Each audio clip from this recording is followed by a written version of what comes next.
കാര്യവട്ടത്തെ മാച്ചിൽ ഗ്ലൗസ് എടുത്ത് keeping gloves എടുത്ത് ഇഷാൻ കിഷന് കൊടുത്തപ്പോഴേ ഒരു സൂചനയാണ്. ഫസ്റ്റ് കീപ്പർ സ്ഥാനം സഞ്ജുവിന് നഷ്ടപ്പെട്ടു എന്നതിൻ്റെ ഒരു ടീം മാനേജറിന്റെ ഒരു വ്യക്തമായിട്ടുള്ളൊരു സൂചന പോലുമല്ല, വ്യക്തമായിട്ട് തന്നെ പറയായിരുന്നു. ഫസ്റ്റ് കീപ്പർ സ്ഥാനം സഞ്ജുവിന് നഷ്ടപ്പെട്ടു. ഫസ്റ്റ് കീപ്പർ സ്ഥാനത്തേക്ക് ഇഷാൻ കിഷൻ വരും.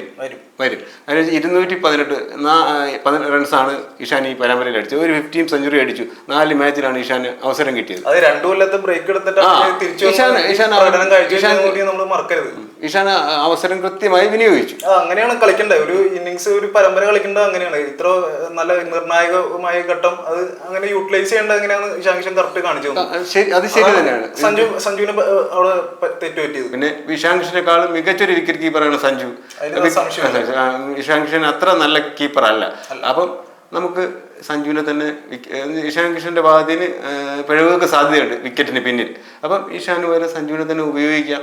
ഒരു ബാറ്റർ എന്ന നിലയിൽ പറ്റുന്ന രീതിയിൽ നമുക്ക് വിനിയോഗിക്കാം. ഫിനിഷറായിട്ടോ എന്തെങ്കിലും സാധിക്കുന്ന രീതിയിൽ നമുക്ക് ആ സഞ്ജുവിന്റെ സേവനം ഉപയോഗപ്പെടുത്താമെന്ന് മാനേജ്മെന്റ് തീരുമാനിച്ചു കഴിഞ്ഞാൽ സഞ്ജുവിന് അതല്ലാതെ പെർഫോമൻസിന്റെ അടിസ്ഥാനത്തിലാണെങ്കിൽ സഞ്ജു വാട്ടർ ബോയ് പോലെ ആയിപ്പോവും എന്ന് പറയേണ്ടി വരും.